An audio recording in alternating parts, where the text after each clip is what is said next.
Hello, YouTubers, and welcome to Level-Headed News. This is your host, Brenda. I have 17 articles in this episode of political news for you this morning, and all the URLs are in the description of the video for your convenience. The first one here is off of Sons of Liberty Media, and it says, Jeff Sessions to Pelosi. Expect pedophile investigations to begin. What's the biggest threat to American democracy right now? The mainstream media. It's definitely Cold War uh, Cold War boogeyman, the Russians. Accusation is the current weapon of the left and the deep state, used effectively against Michael Flynn, and now Attorney General Jeff Sessions has landed on their crosshairs. But what are the true motives behind this? In the following video, right-wing news, pervasive Russian connection accusations, which the dishonest media mindedly focusing on, a smokescreen to cover up the true threat. High-level pedophiles in Washington, D.C.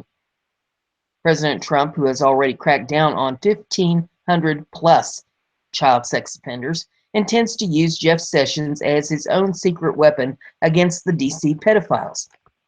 About them coming so hard after him, do you think President Trump will back down, or is it just not in his nature?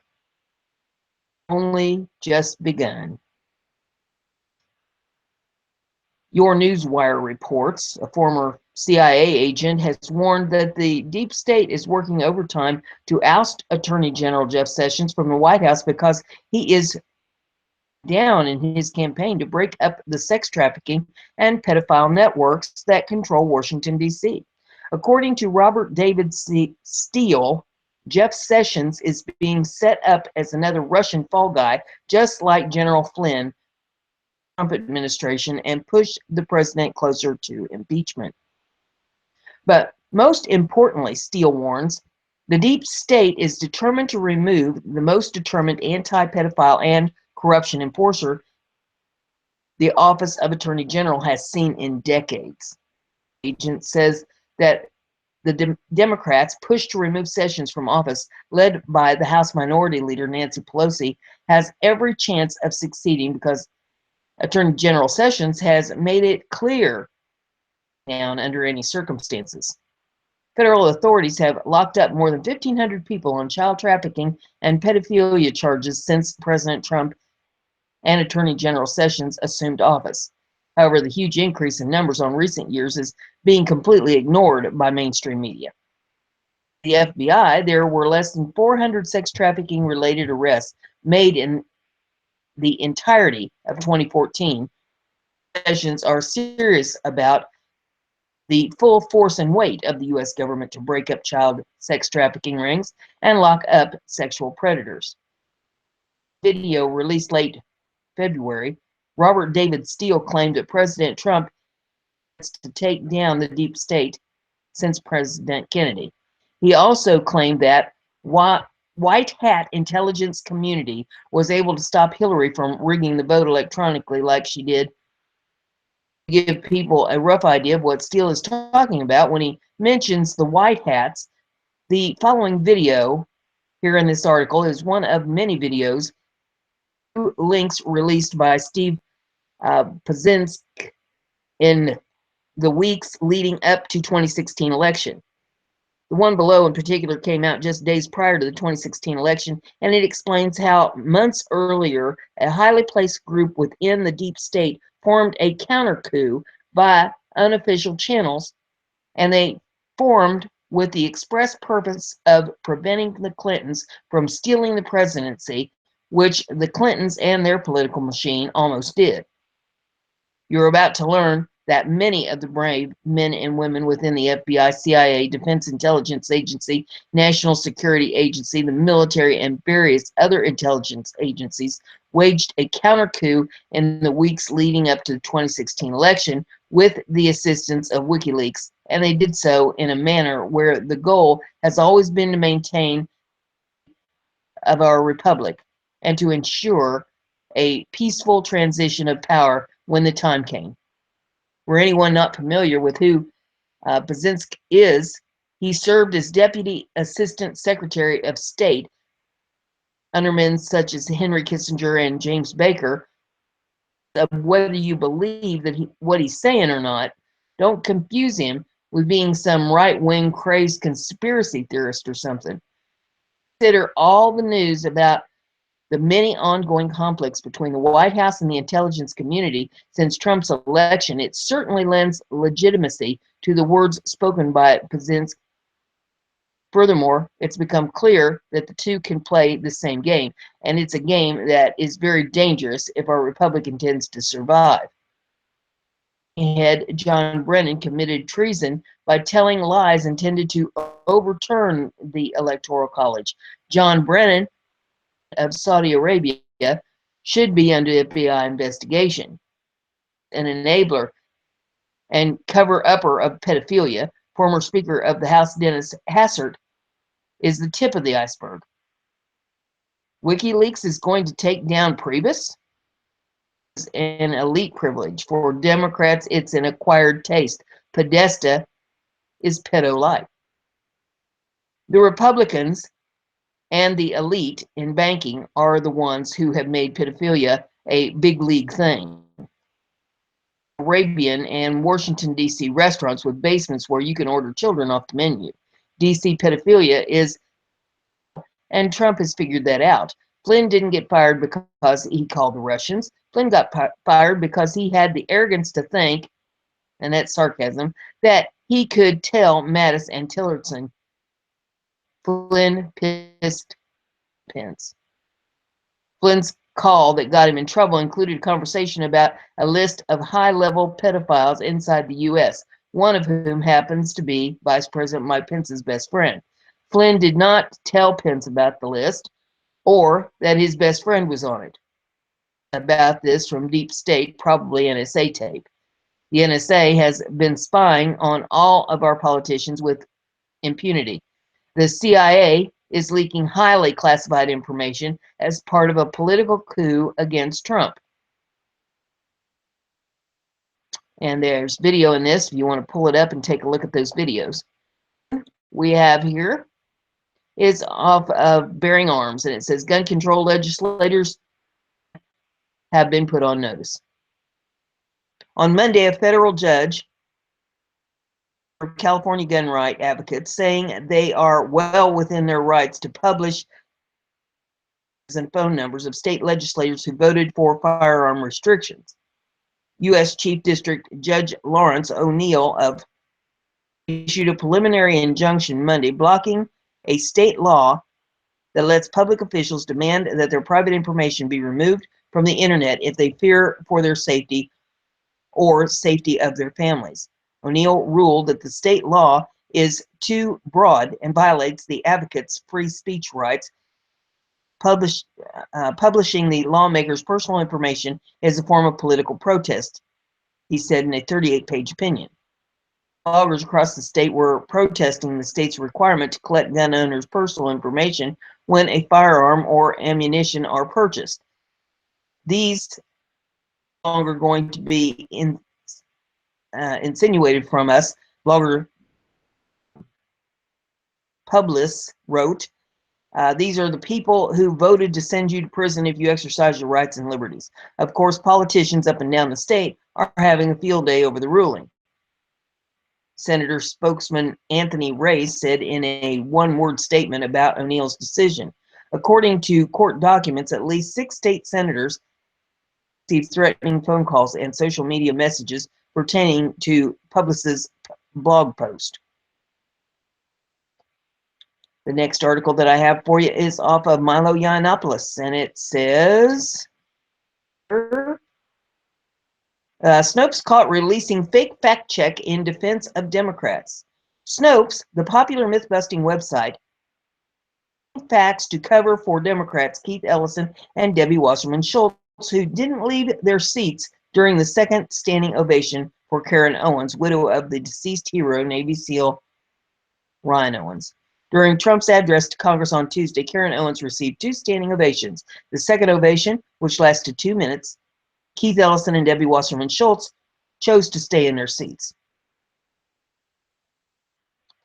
Snopes, which is staffed mostly by those leaning left, tried to explain this disgraceful act away by reminding everyone that Keith Ellison and Debbie Wasserman Schultz stood and clapped during the first ovation. Snopes tried to claim the lack of respect shown by Ellison and Wasserman Schultz was, though there was photographic evidence to prove they remained seated. Their fact check without following the standard journalistic procedure of adding an editor's note. They were not the only ones who lacked respect. There's a picture here of a whole slew of people that decided they'd stay seated. Because even though Snopes used 2 fact checkers on this story, they still got it wrong. Embarrassing considering one of those fact checkers was co-founder of Snopes, David Mickelson. People that want to throw Snopes around like it's a gospel. I have is off of conservativetribune.com, and it says, uh-oh, got caught doing to their own election. Humiliating.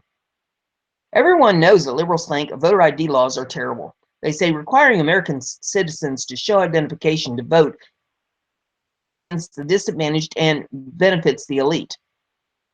Laws are unnecessary because voter fraud doesn't exist. Right? Would have you believe. So it was hilarious or pathetic or just plain jaw-dropping when the Democrat National Committee gathered in Atlanta on Saturday to elect a new party chairman. Interim chairwoman Donna Brazile used her power of discretion to scrap the planned electronic voting in favor of paper ballots, according to the American Mirror. Make sure that every voter was properly identified. You were ahead of me on that, weren't you? If you want to take a look at it. We have to make sure that we cannot just count the ballots, but verify every name and signature, Brazile said. And I want to make sure that at the conclusion of all of our votes that you, the members of this party, will be able to review those ballots.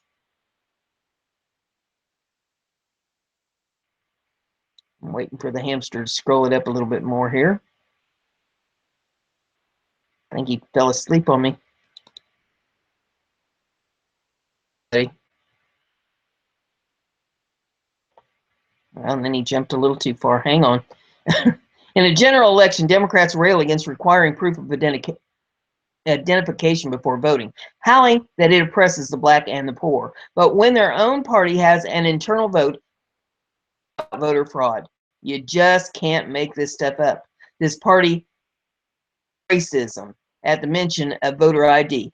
This is the party that wants legal identifications for illegal immigrants, according to International Business Times, but not for voters. New DNC Chairman Tom Perez, who was the U.S. Secretary of Labor during former President Barack Obama's second term, was elected on the second ballot.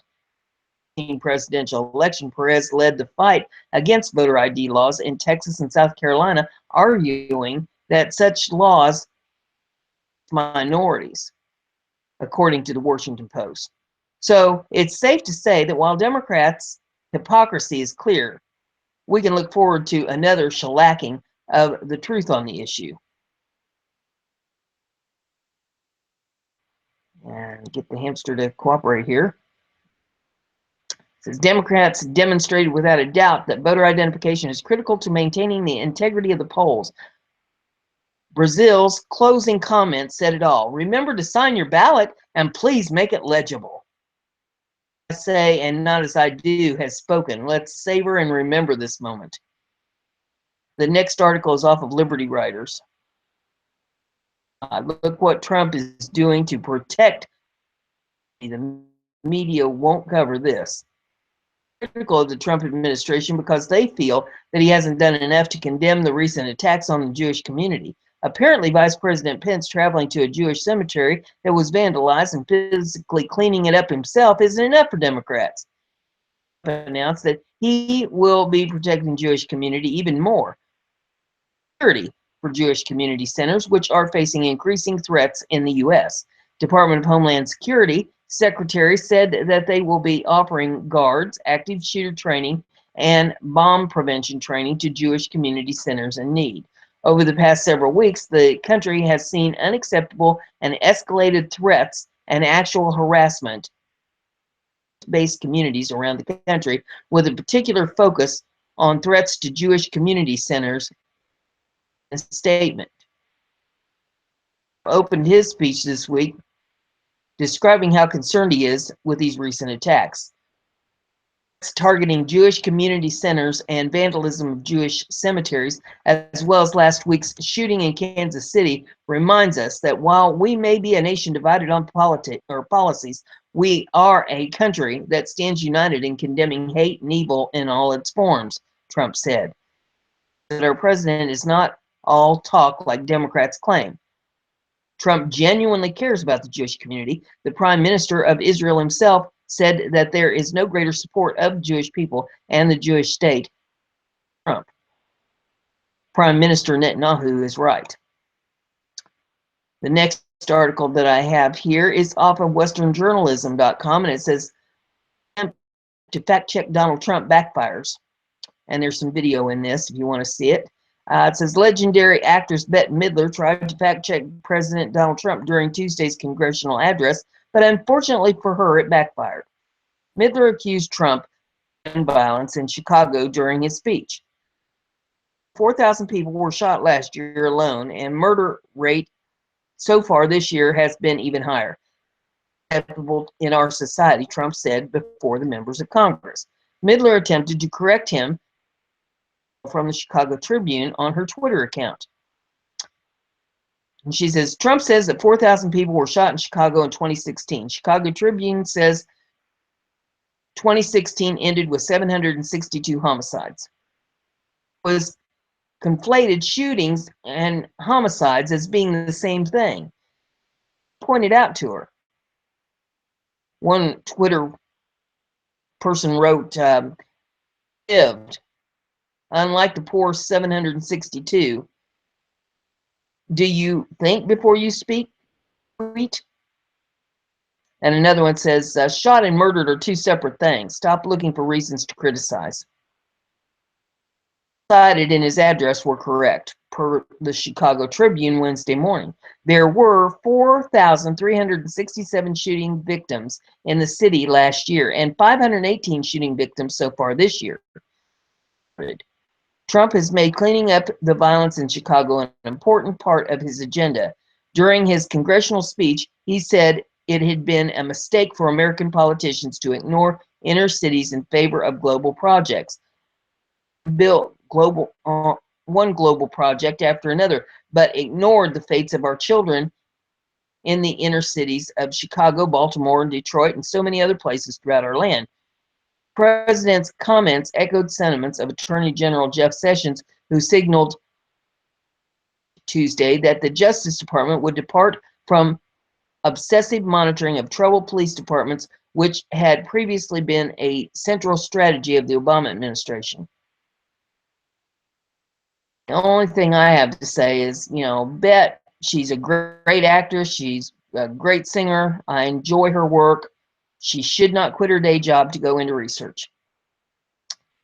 That I have is off of BizPack Review. It says, furious POTUS goes off.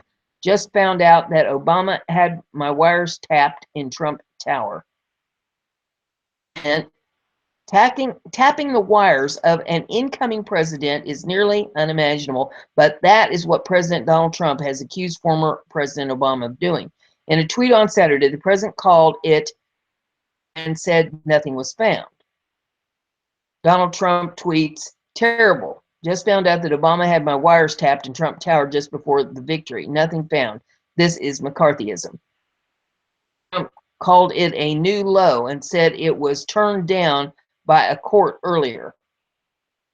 He says, is a sitting, or try that again. Is it legal for a sitting president to be wiretapping a race for president prior to an election? Turned down by court earlier a new low.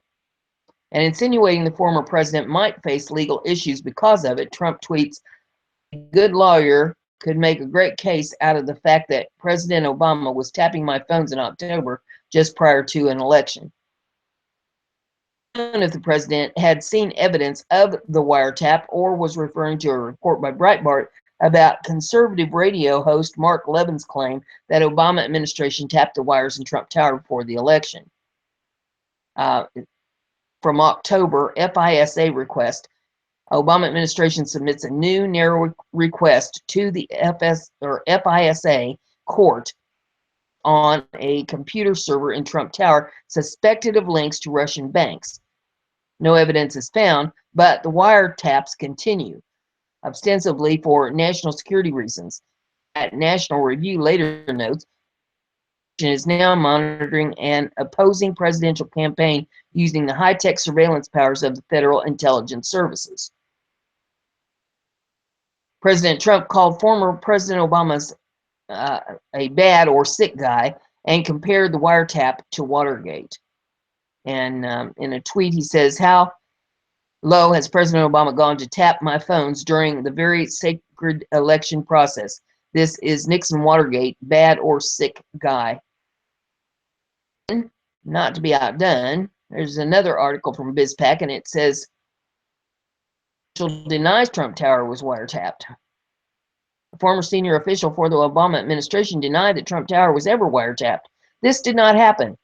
It is false, wrong," the unnamed official told CNN. The official said that the president could not order that type of investigation. It would have been done by investigators, but the officials said that didn't happen either.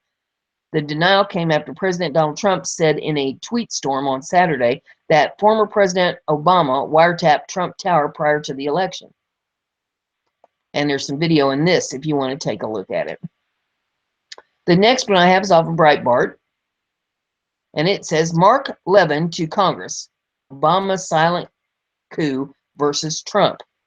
Radio host Mark Levin used his Thursday evening show to outline the known steps taken by President Barack Obama administration in its last months to undermine Donald Trump's presidential campaign and later his new administration. Levin called Obama's effort police state tactics and suggested that Obama's actions, rather than conspiracy theories about alleged Russian interference in the presidential election to help Trump, should be the target of congressional investigation.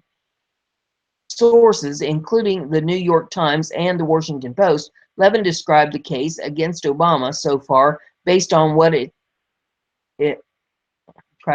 based on what is already publicly known. The following is an expanded version of that case, including events that Levin did not mention specifically but are important to the overall timeline. In June of 2016, FISA request, Obama administration files a request with Foreign Intelligence Service court to monitor communications involving Donald Trump and several advisors. The request uncharacteristically is denied. In July, Russia joke. WikiLeaks released emails from Democratic national committees that show an effort to prevent Senator Bernie Sanders, independent of Vermont, from winning the presidential nomination. In a press conference, Donald Trump refers to Hillary Clinton's own missing emails, joking, "Russia, if you're listening, I hope you're able to find the 30,000 emails that are missing." That remark becomes the basis for accusations by Clinton and the media that Trump invited further hacking. Number 3, October, Podesta emails. In October, WikiLeaks released the emails of Clinton campaign chair John Podesta, rolling out batches every day until the election, creating new mini scandals. The Clinton campaign blames Trump and the Russians. Number 4, October, FISA request. The Obama administration submits a new narrow request to FISA court, now focused on computer server in Trump Tower, suspected of links to Russian banks. No evidence is found, but the wiretaps continue, ostensibly for national security reasons. Andrew McCarthy at National Review later notes, the Obama administration is now monitoring an opposing presidential campaign using the high-tech surveillance powers of the Federal Intelligence Services. Number 5, January of 2017, BuzzFeed CNN dossier. BuzzFeed releases and CNN reports a supposed intelligence dossier compiled by foreign former spy. It purports to show contact between Russia and the Trump campaign and says that the Russians have compromising information about Trump. None of the allegations can be verified, and some are proven false. Several media outlets claim that they had been aware of the dossier for months and that it had been circulating in Washington. Number 6, January, Obama expands NSA sharing. As Michael Walsh later notes, and as the New York Times reports, the outgoing Obama administration expanded the power of the National Security Agency to share globally intercepted personal communications with government's 16 other intelligence agencies before applying privacy protections. The new powers and reduced protections could make it easier for intelligence on private citizens to be circulated improperly or leaked. In number 7, in January, Times report. The New York Times reports on the eve of the inauguration day that several agencies, the Federal Bureau of Investigation, Intelligence Agency, the National Security Agency, and the Treasury Department are monitoring several associates of the Trump campaign suspected of Russian ties. Other news outlets also report the existence of a multi-agency working group to coordinate investigations across the government. How they found out, since the investigation would have been secret and involved classified information. Number 8, in February, Mike Flynn scandal. FBI intercepted a conversation in 2016 between future National Security Advisor Michael Flynn, then a private citizen, and Russian Ambassador Sergei Kislyak. The intercept supposedly was part of routine spying on the ambassador, not monitoring of the Trump campaign. The FBI transcripts reportedly show the two discussing Obama's newly imposed sanctions on Russia. They denied discussing them. Sally Yates, whom Trump would later fire as acting attorney general for insubordination, is involved in the investigation. In the end, Flynn resigns over having misled Vice President Mike Pence, perhaps inadvertently, about the content of the conversation. Number 9, in February, Times claims extensive Russian contacts, cites 4 current and former American officials in reporting that Trump campaign had repeated contact with senior Russian intelligence officials. The campaign denies the claims, and the Times admits that there are no evidence of coordination between the campaign and the Russians. The White House and some congressional Republicans begin to raise questions about illegal intelligence leaks. Number 10, March. The Washington Post targets Jeff Sessions. The Washington Post reports that Attorney General Jeff Sessions had contact twice with Russian ambassador during the campaign foundation event and once at a meeting in Sessions' Senate office. The Post suggests that the 2 meetings contradict Sessions' testimony at his confirmation hearings that he had no contacts with the Russians. Though in context not presented by the Post, it was clear he meant in his capacity as a campaign surrogate, and that he was responding to claims in the dossier of ongoing contact. The New York Times, in covering the story, adds that the Obama White House rushed to preserve intelligence related to alleged Russian links with the Trump campaign. By preserve, it really means disseminate. Officials spread evidence throughout other government agencies to leave a clear trail of intelligence for government investigators and perhaps the media as well. In summary, the administration sought and eventually obtained authorization to eavesdrop on the Trump campaign, continued monitoring the Trump team even when no evidence of wrongdoing was found. Then relaxed the NSA rules to allow evidence to be shared widely within the government, virtually ensuring that the information, including the conversation of private citizens, would be leaked to the media. Levin called the effort a silent coup by the Obama administration and demanded that it be investigated. In addition, Levin castigated Republicans in Congress for focusing their attention on Trump and the Attorney General Sessions. The next article that I have for you is off the Washington Examiner. It says, over the Russia and DOJ. Acting Deputy Attorney, try that again. Acting Deputy Attorney General Dana Bonetti will now take over any and all investigations into Russia's potential meddling in the 2016 election now that Attorney General Jeff Sessions has recused himself from the matter. Released Thursday, Sessions said Bonetti shall act as and perform the functions of Attorney General with respect to any matters from which I have recused myself to the extent they exist. Bonetti was appointed to be the acting Deputy Attorney General in late January after President Trump fired Sally Yates for refusing to defend his immigration executive order. A former U.S. attorney for the Eastern District of Virginia, Bonetti is acting Deputy Attorney General until the president's nominee, Rod Rosenstein, is confirmed. Rosenstein, attorney for the District of Maryland, goes before the Senate Judiciary Committee next Tuesday. Bonetti, age 62, was nominated by former President Barack Obama for his role in the Eastern District of Virginia and has worked for the DOJ for more than 3 decades. Virginia is considered a very high-profile district as it is home to the CIA and the Pentagon.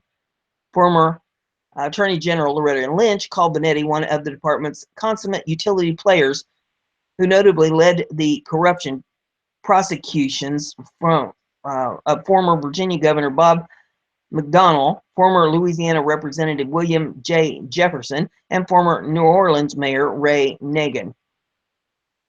Bonetti's office in Alexandria, Virginia, did not return a request for comment from the Washington Examiner. The next article that I have is off of Liberty Headlines, and it says, they funneled billions to liberal activist groups. The Obama administration funneled billions of dollars to activist organizations through a Department of Justice slush fund scheme, according to congressional investigators. Or try it again. It's clear partisan politics played a role in the illicit actions that were made. Representative John Ratcliffe, Republican of Texas, told Fox News. The DOJ is the last place this should have occurred.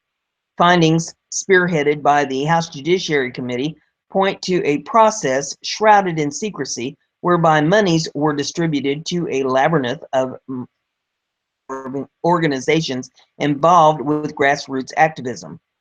Advocates for big government and progressive power are using the Justice Department to extort money from corporations. Judicial Watch's Tom Fitton told Fox News, it's a shakedown. It's corrupt, pure and simple.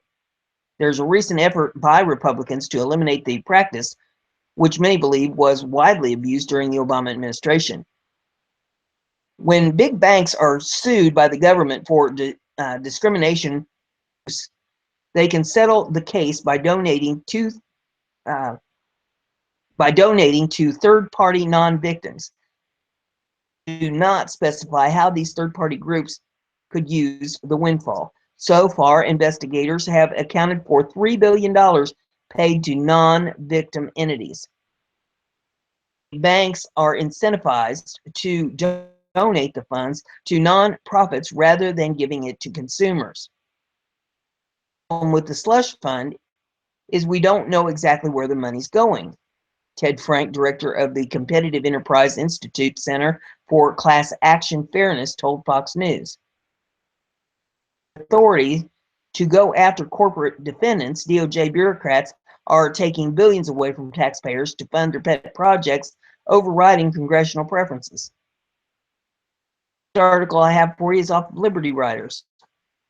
And it says, breaking, Dr. Ben Carson just got the best news of his life and no one deserves this more.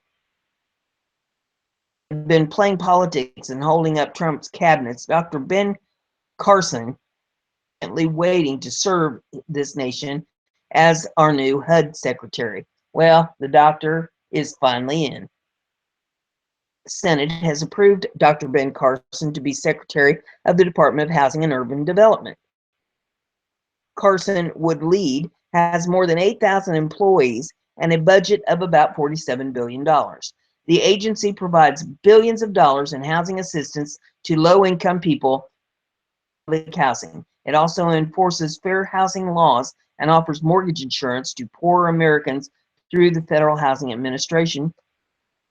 Trump has been so proud of Dr. Carson, calling him a brilliant neurosurgeon who has saved many lives. We're going to do great things in our African American communities, Trump said, appearing together with Carson recently on a tour of the National Museum of African American History and Culture in Washington. Ben is going to work with me very, very closely, meaning far beyond housing. If properly done, that is as big as anything there is, and Ben will be able to find that true meaning of HUD as its secretary, said Trump. This is the moment Dr. Carson has been waiting for, and no one deserves it more. Since Carson announced his new career in politics, all he has ever wanted to do is serve the American people and serve the Lord. Finally do the work he was meant to do, and it's about time. The next article is up in Western Journalism. It says Trump signs executive order to revise horrible rule. Okay. President Donald Trump signed an executive order Tuesday that signals his administration attempt to rein in an Obama-era rule that allowed the Environmental Protection Agency jurisdiction over a wide range of small waterways. Water rule, also known as the Waters of the United States rule, allow any body of water, including streams and ditches, that ultimately feed into a major body of water to fall under the purview of EPA and the Army Corps of Engineers. Horrible, horrible rule has sort of a nice name, but everything else is bad, Trump said as he signed the order in the presence of Vice President Mike Pence, First Lady Melania Trump, and EPA Administrator Scott Pruitt, Senator Jim, Republican of Oklahoma, Senator Heidi Heitkamp, Democrat of North Dakota, and Republican Bob Gibbs, Republican of Ohio. The Clean Water Act says that the EPA can regulate navigatable waters, meaning waters that truly affect interstate commerce. But a few years ago, the EPA decided that navigatable waters can mean nearly every puddle or every ditch on a farmland or any place else that they decide, Trump said. By the way, massive power grab, the EPA's regulators are putting people out of jobs by the hundreds of thousands, Trump added. And get it to scroll up here a little bit. Well, it's got some video in it that's trying to play, and that's what screws up my hamster. Okay, it says Trump's orders does not overturn the rule, but it begins the process of rewriting it on the grounds that the Obama-era rule overstepped the government's authority. The order also seeks to halt court cases involving the rule until a new rule can be drafted. The order follows Monday's introduction of a resolution sponsored by Gibbs and 36 others urging that the rule be withdrawn. Since the Obama administration's first fair rule, I've heard from farmers, small business owners, county and township officials, and state environmental officials who have been strongly opposed to the regulation, said Gibbs. This resolution expresses just how important it is to rescind this EPA power grab and start from scratch, working with stakeholders to create a sensible rule that protects water quality and preserves the federal-state partnership of the Clean Water Act, said Gibbs. Farmers in Ohio and across the nation cannot afford more costly and burdensome regulations from bureaucracy that thinks it knows best, he added. President Trump is doing tremendous service for landowners across the country by instructing his administration to repeal the Obama-era regulation, said Tom Pyle, a Trump ally and head of the Conservative Institute for Energy Research. This rule was never about protecting water. It was designed to expand the federal government's reach into management decisions on state and private lands, he said. Far from attacking clean water, today's decision begins the process of returning power to states, local communities, and property owners. And that is a great thing he did. It's tip of the iceberg, but it's a step in the right direction. The next one is off of Conservative Tribune, and it says Bernie Sanders could be forming a third party. I thought he already was in a third party, but okay. It says after a stunning loss in 2016, Democrats have spent much of 2017 arguing over who is to blame for the fiasco, refusing to accept that they themselves screwed up, and trying to figure out how they move forward as a party. One of the issues that scares many Democrats is a movement to get Bernie Sanders to form his own third party, the Washington Times reported. Sanders, a self-described independent socialist who ran a surprisingly strong race for Democrat presidential nominee, has millions of followers, many of whom hate the Democratic Party and see it as grossly corrupt. Should he break away from the party, many of them likely would follow him. That would mean that the Democrat Party would split apart, lose millions of voters, and thus potentially lose every major election for years to come. So we're perfectly fine with that.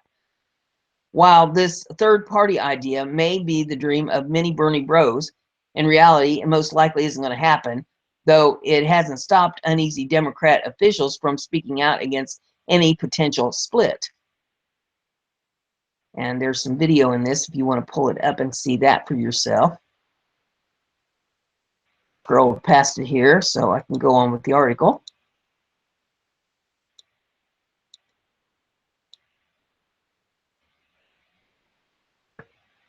Wear him out. He ran for president through the party well, better than anybody thought he was going to do, and I think it is incumbent upon him to make sure that his base stays in line with the party to ensure that we win races, said Daniel Halpern, a Democratic National Committee member from Georgia. There have been a few attempts to get a third party, or a new party started. The website for the Draft Bernie for a People's Party outlines how it would be truly progressive. But of course, the program hinges on Sanders actually signing up. ABC News noted that many progressives have disenchanted with the Democratic Party now that former Labor Secretary Tom Perez is the chairman, increasing their incentive to break away. The more progressive members had backed Perez's chief rival for the post, Muslim Minnesota Congressman Keith Ellison. The party is deeply divided. Much of this is reminiscent of what happened after the 2008 election with the Tea Party wave that swept the Republican Party. While we can enjoy watching Democrats destroy each other, we must also be cautious. The Tea Party wave elected Republicans to Congress in numbers that hadn't been seen in years. We must be careful not to ignore the threat posed by this new progressive movement. Next article we have is off of Western Journalism, and it says, George W. Bush warns of lessons learned when the U.S. does not lead. At the Ronald Reagan Presidential Library in Simi Valley, California, former President George W. Bush seemed to give a veiled criticism of former President Barack Obama's foreign policy, as well as a word of counsel for President Donald Trump. The 43rd president warned of what he called isolationist tendencies and the lessons to be learned from when the United States decides not to take the lead and withdraw. This may be taken as criticism of one of my successors, and I really don't mean it to be. There's a lesson, however, when the United States decides to take the lead and withdraw, Bush told those in attendance. He created when U.S. presence recedes, and that vacuum is generally filled with people who don't share the ideology, the same sense of human rights and human dignity and freedom that we do, he said.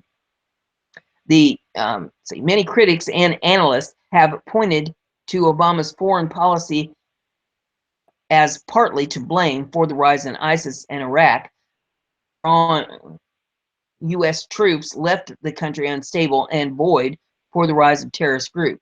In 2015, retired Lieutenant General Michael Flynn, former defense chief under Obama and former national security advisor under Trump, signaled out the Obama administration for allegedly ignoring important information in the interest of securing re-election. I think the narrative that Al-Qaeda and Osama bin Laden was told CNN, referring to the years leading up to the 2012 election, adding, they're dead, and these guys with ISIS are, we've beaten them. Trump has pledged a show of strength in the battle against ISIS and, during the campaign, joined the list of critics who said Obama's withdrawal from Iraq was responsible for the rise of ISIS. Trump told supporters at a rally in Ohio that the rise of ISIS is the direct result of policy decisions made by President Obama and Secretary of State Clinton.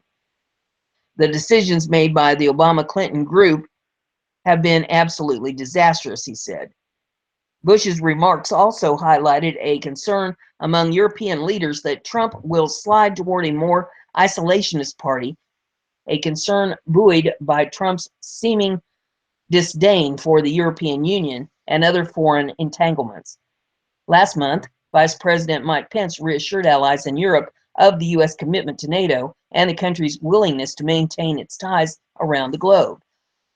Privilege on behalf of President Trump to express the strong commitment of the United States to continue cooperation and partnership with the European Union, Pence told NATO members. The next article I have is off of BizPac Review. It says, Professor ends up in hospital escorting conservative speaker away from violent protesting students. Left rears its ugly head once again on an American college campus, this time sending someone to the hospital. Conservative scholar Charles Murray was invited to speak at Middlebury College in Vermont on Thursday, and students at the private liberal arts school made it all but impossible. Murray is the author of Bell Curve, a controversial book on intelligence and class structures in America. Protesters turned their backs on Murray as he tried to speak, chanting a number of slogans, including "Who is the enemy?" "White supremacy," "Sexist," "Anti-gay," "Charles Murray go away," and "Black Lives Matter." But the rude, disrespectful liberal snowflakes were just getting started. Murray was moved to a separate room to record an interview and was then escorted out the back of the building by Allison Stanger, a professor of politics and economics. And that's when a super scary mob descended on him. More from Addison County Independent on what happened next, as detailed by Bill Berger, a spokesman for the college, says the protest then violently set up on the car, the protesters then violently set up on the car, rocking it, pounding on it, jumping on, and trying to prevent it from leaving the campus, he said. At one point, a large traffic sign was thrown in front of the car. Public safety officers were able finally to clear the way to allow the vehicle to leave the campus. During this confrontation outside McCullough, one of the demonstrators pulled Professor Stager's hair and twisted her neck, Berger continued. She was attended to at Porter Hospital later and on Friday is wearing a neck brace. The circus-like atmosphere created by those who have had easy can be seen in a video here in this article if you want to take a look at it. On Friday, Tucker Carlson had Professor Carolyn Rouse on to discuss the incident at Middlebury College, and she struggled to separate fact from fevered ideology while outlining her complaints against Murray. In fact, the professor went so far as to point to the highly biased hard left Southern Poverty Law Center as a primary source of her discontent. As